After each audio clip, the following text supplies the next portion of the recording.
Hey everybody, welcome back to the KidMin Word. I'm thankful that you're spending just a few minutes with me today. Thank you so much. This week we've been talking about relationships and how the gospel shapes the way that we treat people.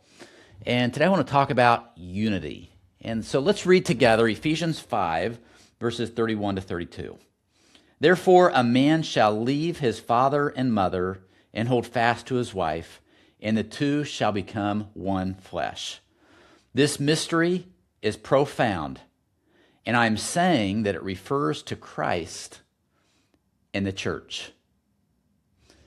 Paul says here that earthly relationships are meant to point people towards something bigger, and that is toward Jesus. Healthy unity becomes a picture of the gospel. And honestly, one of the greatest testimonies that the church can offer the world right now is genuine unity.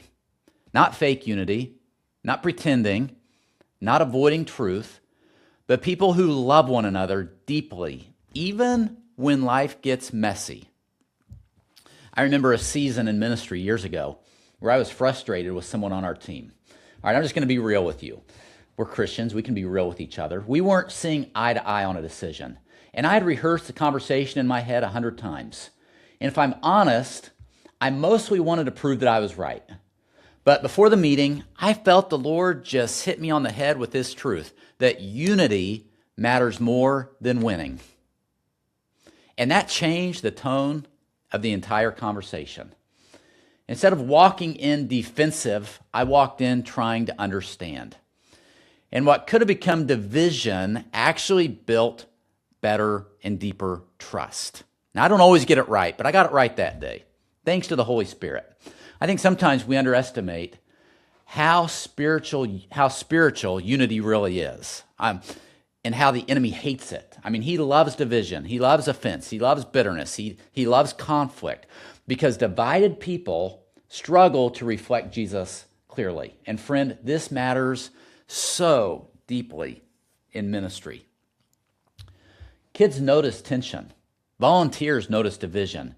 Families notice disunity. Your kids notice it. Everybody notices it. But when people genuinely love each other, forgive each other, and work together humbly, it reflects the heart of Jesus. Now, this doesn't mean that relationships are always easy. Sometimes unity requires hard conversations. Sometimes it requires humility. Sometimes it requires forgiveness. Sometimes it requires laying my pride down. But the effort is worth it, because healthy relationships strengthen healthy ministry. So let me encourage you today. Fight for unity. Protect your marriage. Protect your friendships. Protect your ministry team. Protect your own spirit. Don't let small offenses grow into something bigger. They will take root in your heart if you let them. When conflicts happen, which they will, handle it with grace. Remember that people are not the enemy. We're all on the same team.